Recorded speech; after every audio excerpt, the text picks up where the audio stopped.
Hi Lux Loves, this is Maisha J coming with another video. Basically what inspired this video, I was reading another document or commentary, whatever, about my favorite person in the Bible besides Jesus, and that's King David. The reason why King David is my favorite character in the Bible besides Jesus is that King David messed up a whole lot. He messed up a whole lot. And he was like bold with his messing up. Everything he did with boldness. And I feel like why God respected King David and called him a man after his own heart was because like King David didn't not take responsibility for what he did. When he did something, he was like, "Yeah, God, I'm sorry, I did it. That was me." Like he didn't run away from it. And I was like, if God calls this dude a man after his own heart, like there's definitely hope for me. So King David gives me hope that God must really love me because he stuck with this dude. Anyway, last night I was reading a commentary about the story when David was a boy, young boy, had to be young teenager because he wasn't allowed to fight in the army yet. And this is the story of David and Goliath. Like most of us pretty much know this story, even if we're in church or not in church. So basically, what I was thinking when I was reading this commentary, when you hear this preached or you hear a commentary about David and Goliath, people always position it like King David was the underdog in this story. Like he wasn't likely to win this battle, like the odds were against him. And when I'm reading the story, I was just thinking like that's really not the case at all. The reason why we think that because we're taking this story just in context of this story. But if we take the story in context with what happened in David's life before that, we realize that Goliath was really the underdog and David had all the cards in his favor. And basically what happens in the story is that David is coming to bring lunch to his brothers who are fighting the battle. And his brothers and all the rest of the army people are hiding scared because this oversized human being is like intimidating them.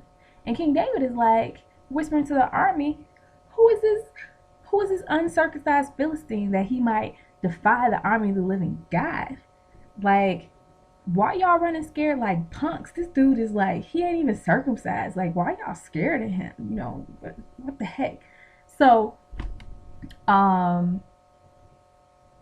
David comes off like that, and his brother's like, boy, where you at? Why are you down here? Who you leave your sheep with? Go back to what you was doing. Like, don't play us, you know? And King David's like, man, whatever. I'm gonna handle this. So he goes to King Saul, who's king at the time, and says, Saul, like, let me go fight that giant.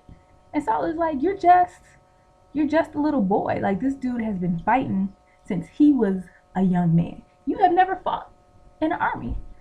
David is like, yes, I have. I've been fighting since I was little too.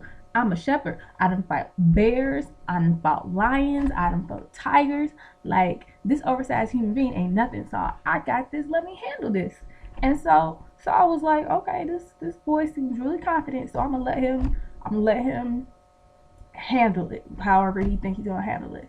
And so David goes down with all this armor and stuff that Saul has given him prepared to fight this giant.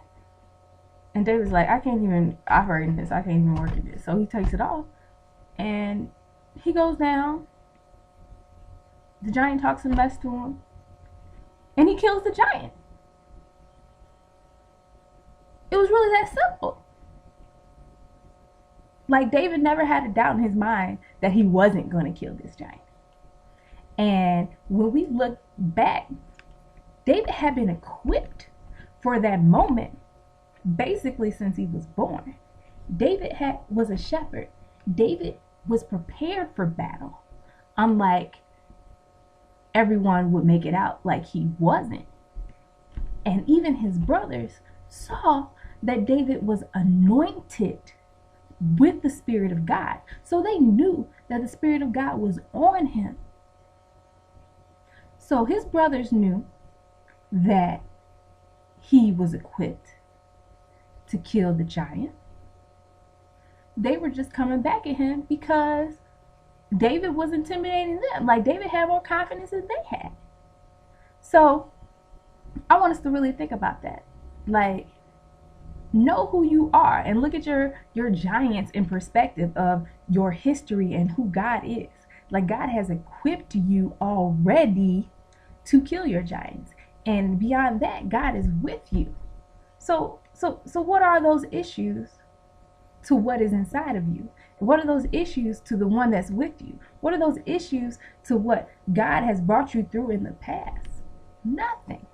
Nothing. The cards are in your favor. Don't talk about your issues like, oh, I'm wishing for something big. It's impossible. I know it's improbable, but God, I'm really hoping for this. No. You have everything on your side to fight that battle. And I really want us to really, meditate on thinking that. We need to renew our mind and change it. Like, God has equipped us with everything we need. And before I end, this is already longer than I want it to be, but I hope you learned something from it. And if you liked it or have anything to say, please leave comments below. But I've started an organization where we give ACT prep classes, and we teach the students how to build websites. And this is our second session. We're starting next week, but we need help from you.